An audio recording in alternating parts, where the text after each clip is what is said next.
This is a Film Stories original podcast. When you make decisions for your company, you always look for the no-brainers. And if you have a lot of mailing and shipping to do, Stamps.com is the ultimate no-brainer. It streamlines your process to make your business more efficient, which makes you less busy. Mail checks, invoices, legal documents, books, and everything you need to keep your business running with Stamps.com. Seamlessly connect with every major marketplace and shopping cart if you sell online. Schedule package pickups through the dashboard and automatically see your cheapest and fastest shipping options from different carriers, with rates up to 89% off USPS and UPS rates. And with the Stamps.com mobile app, you can take care of mailing and shipping wherever you are, even on the go. Make the same no-brainer decision as over 1 million other business decision makers with Stamps.com.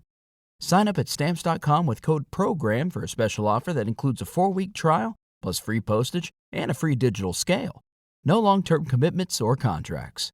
That's Stamps.com, code PROGRAM. Hi, I'm Chris Carter, creator of The X-Files, and you're listening to The X-Cast.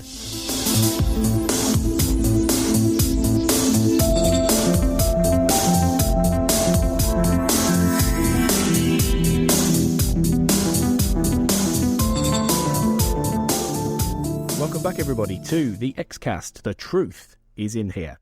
I'm your host, Tony Black, and in this episode, we are continuing our voyage into Season 10, and we're talking about Founders Mutation now, which is the second episode of the brand new miniseries revival after My Struggle, which, of course, if you've been listening, myself and Tanya Hernandez chewed our way through last week and into this week. But I'm joined today for discussion on Founders Mutation by the returning Mr. Andrew Brooker. How you doing? You all right? I am good, thank you. Thanks for having me back on. Absolute pleasure, as always. Let's start, before we get into Founders Mutation, by asking you, Andrew, what you thought of My Struggle first, because obviously you didn't get to talk about that episode on the last set of podcasts. So, yeah, what was your thoughts about the very, very first one? Oh, I loved it. I know there's been a few people that haven't enjoyed it quite as much as me, and I think I've been really lucky, and I kind of went in blind and knew nothing about what was coming. Yeah. And I just sat in awe for the entire 45 minutes. It was amazing. Do you realise, I said this to the wife yesterday while we were watching the new ones, you and me, mate, we're back to being teenagers. I know. Spending our weeks waiting desperately for the next episode of X-Files. I bet you didn't think that was going to happen again, did you? I really didn't. It's funny because I was talking to a friend of mine, and he's a big fan of TV. He's a TV writer, all kinds of things. And he was saying how it'll always come back. He said, these things always come back around. I said, yeah, but the X-Files wasn't going to. I was like, it was for years and years and years and years, we thought it was dead. So he was always convinced that, the trends of television would mean it would come back. But I never thought I'd feel this way again. And I haven't felt this way since Lost. That was the last show I felt like I could not wait to get my hands on the next episode, and that's not even close to the feeling I had with X-Files. I have to admit, Lost, I tried with Lost and failed miserably on several occasions. You got lost in it. Yeah. I do know what you mean. I've had TV. House, actually, is probably my last big one. Okay. I'm a big fan of House, and by the time we got to the end, week by week, I was desperate for the next episode. Yeah. But yeah, I mean, the thing with X-Files is it was a product of its time. There was no way it should be able to come back now. It just wouldn't suit it. Well, this is the thing, and this is what we talked about, obviously, in the last podcast, and I put in my written review, which you can find on the bottle episode.co.uk, which is that he's made it relevant again, hasn't he? He's found a way to make it relevant, and that, I think, is the most amazing thing. Oh yeah, so it's very hard work, considering, we get films now that cover all the stuff that the X-Files would be covering week by week. Quite regular as well, everything from, Bourne up to the silliest of spy movies. It's not something I expected to happen. It really isn't, and I'm so chuffed it did, and yeah, I'm really, really enjoying it. Well, I've got one last little question about My Struggle, and I've got to ask you this, and I think I'm going to ask everyone this until we get the answer. Smoking Man, what the hell, and what's he up to? I don't know. What the fuck? I sat when I watched it. I literally had goose pimples. Yeah, when it happened. I mean, it was a bit shit that they'd stuck him on the poster for it, because if it hadn't been for that, you and I talked about it on a previous episode, but if it hadn't been for that, I wouldn't have known he was coming back. Yeah. And that would have been a much more, a much bigger hit, I think. But it was still good, and it was still the fact it was that, because clearly the intention was to not tell anybody he was coming back. Yeah. Because his bloody name doesn't appear until after he's been on the screen. Yeah, exactly. So I think you and Tanya said this, didn't you? Yeah, well, we said that we suspected, or at least certainly I suspected, that it wasn't necessarily Chris Carter's decision to put him in the promo stuff. Yeah. So, yeah, it suggests that there was an original plan to actually make him a mysterious figure and have it be a shock. So that's a bit of a shame. I do take back my things. You and I were talking that night, weren't we, about what was going on. I do take back my black oil comment. I don't think it was that, because I watched it again and went, no, actually, I was very wrong. I was clearly just excited and saw black eyes. Second time round, they clearly weren't there, and I was clearly talking out my ass and just way too excited. But that's the beauty of it, isn't it? You know, that you can look into these things and go, oh, is it that? Is it that? Is it that? Very, very few shows can bring that out with you. So, no, it was great. It was great to have that. I mentioned it on the podcast. It was great to have that flurry of emails between you, me, and Paul Field just there, straight away. Oh, my God. Awesome. You'd watched it just before I had something to get, like my iPad miles away. Don't read it, don't read it, don't read it, don't read it. Just don't read it.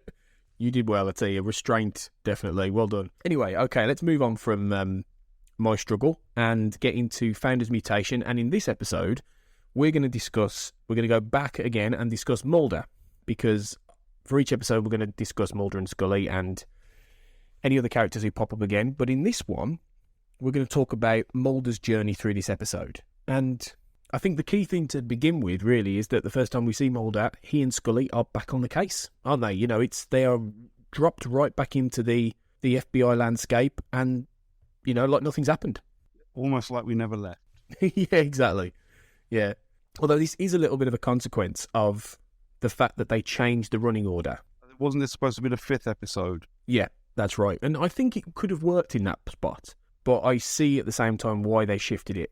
And there is that little bit of a sense that they've had to maybe do some after work just to tweak it slightly so it feels like a second episode, because one thing that struck me is that they are dropped right into being in the FBI again. But I think there may have been, if we'd have had Home again, which was supposed to be the second episode and is now the 4th, I suspect we might have had a little bit more of a they're back in the FBI kind of introductory kind of bit. I think, because we said this about Home, didn't we, when we discussed it a few weeks ago. And we said that it was clearly, it wasn't just Home as in the place. It was, you know, the writers had come back home. It was a big, you know, the first Monster of the Week episode of the season. And I reckon that the same can probably be said for Home again. Yeah. You know, in a very obvious way as well. I genuinely think that it was supposed to be the first Monster of the Week episode of the season. Everyone's come back. Everyone's getting back into it. Now we get to sit and enjoy it. Yeah. I hope it doesn't screw with the flow of Home again, because I have to admit I'm very excited for that one. Yeah, me too. And I think that one of the big things they said was, that Chris Carter says, was that doing it this way actually improves the flow. So, you know, I'm going to trust him on that one, you know, in that this will make the flow work even better. But we'll have to see. Will we be the arbiters once we get to the end of episode 6 and we see how it's all rolled out, really? But yeah, well, obviously, you know, Mulder and Scully are back on the case, and I think one of the immediate things is that there's that sense of them still operating in the old-fashioned way they used to. You know, there's that line that Mulder says, "I'm old school," and then Scully says, "Well, I'm pre-Google."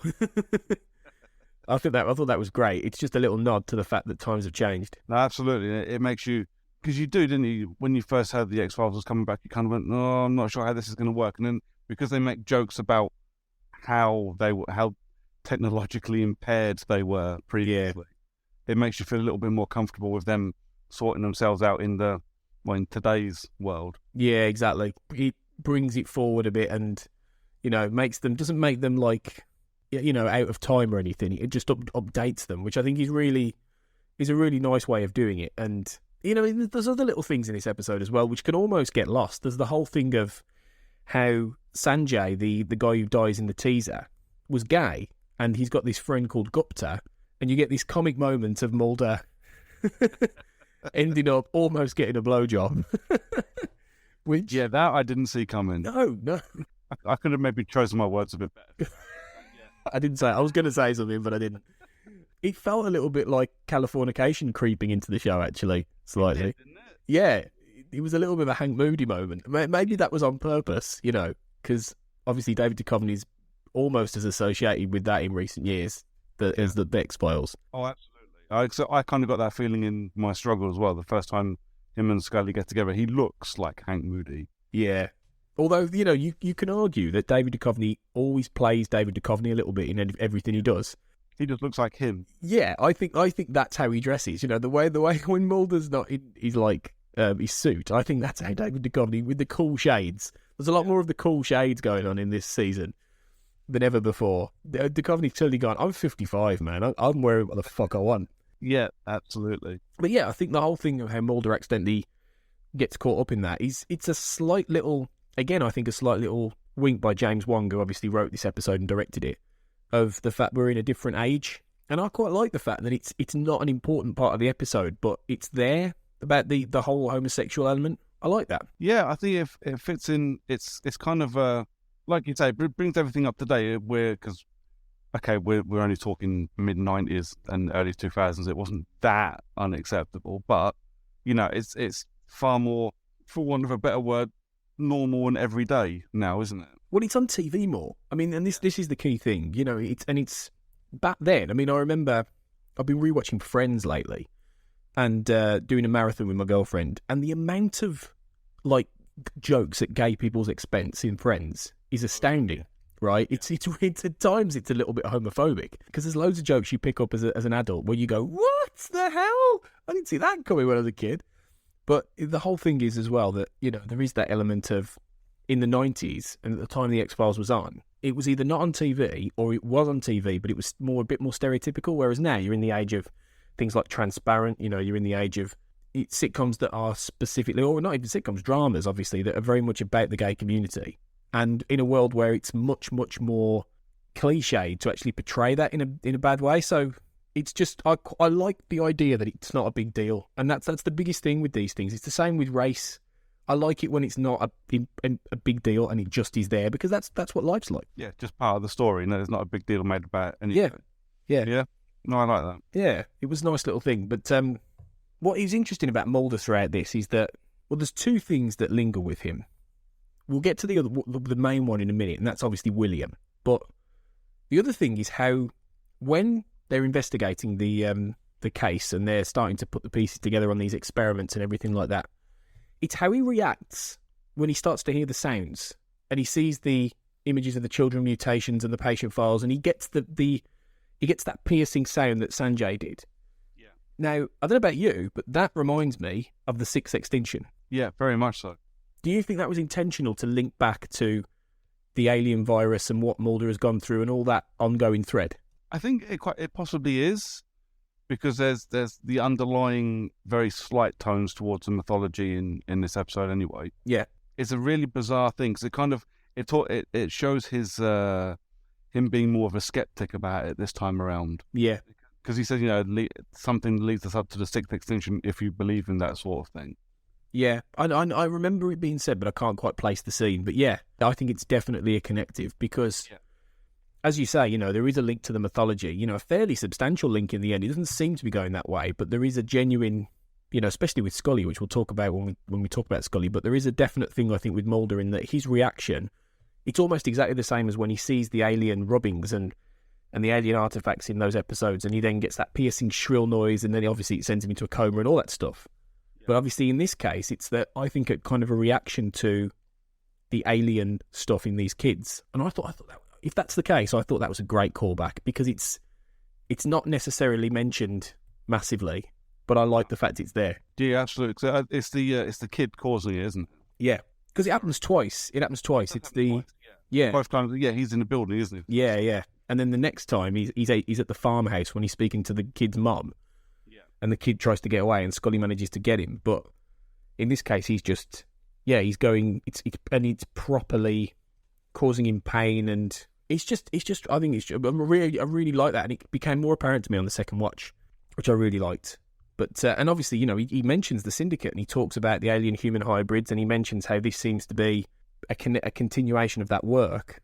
And I don't know about you, I didn't see that coming from this episode. I thought this was going to be a much more of a standalone. I didn't imagine that we'd get mention of the Syndicate in this. We didn't even get that in My Struggle. No, I didn't expect it at all. And when you look at it as what is supposed to be the penultimate episode of the season, it's one of those episodes that we get a lot of them in like season 7, 8, and 9, which they're classed as mythology episodes because they mention bits of it. Yeah. They're not really mythology episodes.